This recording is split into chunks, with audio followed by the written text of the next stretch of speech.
Hello everybody, Mr. Heeb here. I hope you're all having a wonderful day. Today we're going to learn about using numbers for answers when we are using input functions. So specifically we're going to use the greater than or less than to kind of determine what is a good answer or what to type afterwards. So first off, I started a new replet. This one's called pencil count because we're going to count the number of pencils. So a variable name, number, pencils. So now I'm going to go to input, ask how many pencils are in your backpack. Now, so that's just going to ask the question. If I want to print the type of number pencils, I want to show you something. So if I run this, how many pencils are in your backpack, say I have 8, what it does is print out what that variable is, and it says str, which is a string. Now, even though I answered a number, it still sees this as a string. So to turn this into an integer or a float, now I think most people are going to answer this as like a 4 or a 5. They're not going to do a float. So I'm going to turn this into an integer by saying int in the beginning, open parenthesis, and I'll close that parenthesis at the end. So now when I run this and say 9, it says the class is an int, so the computer now sees it as an integer. One thing that's good about integers is you can say greater or less than, and you can't say that with strings. Like bird is not greater or less than cat.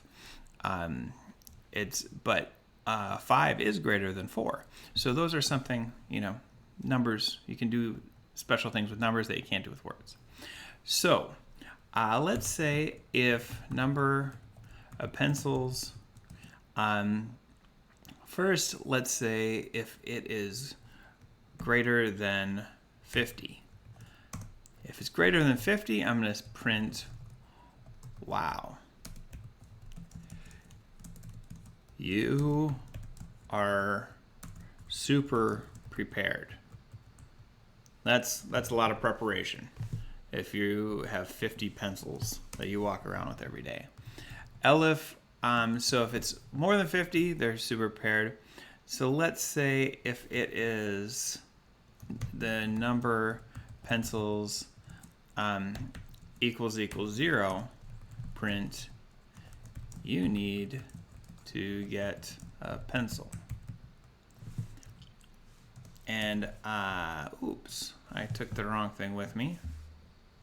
And now I'm going to say else. So if it's so that covers everything else. If it's not 0, just if it's not greater than 50, everything else I'll say print you have the pencils you need. All right, so when I run this, how many pencils are in your backpack? If I say 0, it'll say you need to get a pencil. If I say 100, wow, you're super prepared. And finally, anywhere between 0 and 50, if I said 4, you have the pencils you need. All right, so make sure you know how to turn this into an integer so you can use greater than or less than in your if, elif, and else statements.